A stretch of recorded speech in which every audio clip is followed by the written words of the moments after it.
Hey guys, this week's video is dedicated to our brothers and sisters in the land of Israel. In 1967, right before the Six-Day War, the Lubavitcher Rebbe launched what became known as the Mitzvah Campaign, to encourage Jews to do one more mitzvah, whether it's put on tefillin, light Shabbat candles, just do one mitzvah. And some people said, what's the point?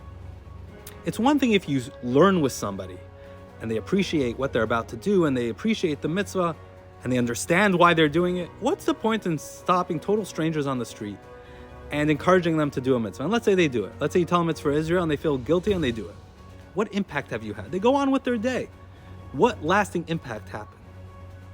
Well, the Rebbe took a lesson from really this week's Torah portion, Pasha Vayera, our forefather Abraham and Sarah, the first Jewish couple. This week's Torah portion, we learn all about their level of hospitality, how they had a tent at the crossroads in the desert, open on all four sides. No matter which direction travelers were coming, were welcomed and given 5-star treatment, lodging, amazing food, everything. And at the end, they would finish their stay and they would say, how much do we owe you for this beautiful stay? And Avram would tell them, you know what? Everything I have comes from God. It's not mine. You don't have to thank me. You don't have to pay me. Thank Hashem. Thank God. Bless him. And they would say, we don't believe in this God. We don't know him. We don't believe in him. We don't want to thank him. We want to thank you. We want to pay you. You gave us the food. You gave us the lodging.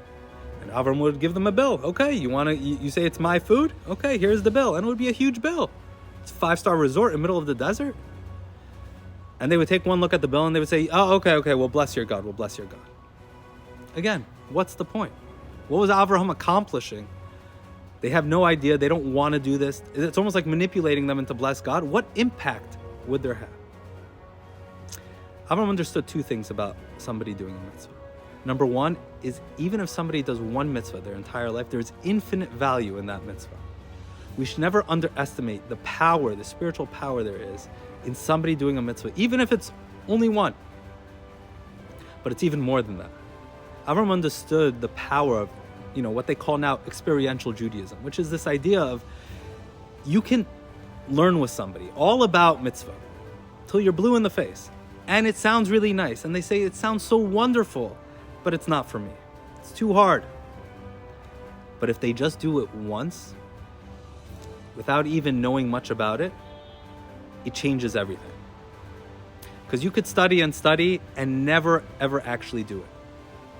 But when you do it once, you are way more likely to want to do it again.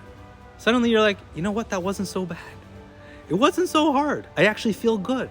I want to do that again. I'm more likely to do that again now. I'm more likely to actually study about it and want to understand more about the mitzvah. That's what the impact is of somebody experiencing a mitzvah. Avram understood this. Yes, maybe they didn't want to bless God, but they would be way more likely to do it again if they did it once. That's what the Rebbe understood. If somebody just does a mitzvah once, first of all, there's infinite value, even for those 2 minutes. But there's also a lasting impact. Maybe not right away, but the next time the person has an opportunity to do a mitzvah, they're more likely to say yes. It wasn't so bad that time. Or if they see there's an opportunity to learn more about their Judaism, they'll say, you know what? I'm actually interested more about it. And that's the idea, one mitzvah. Never underestimate the power of one mitzvah. So, with that being said, let's do more mitzvah. Whatever we've done till now is amazing.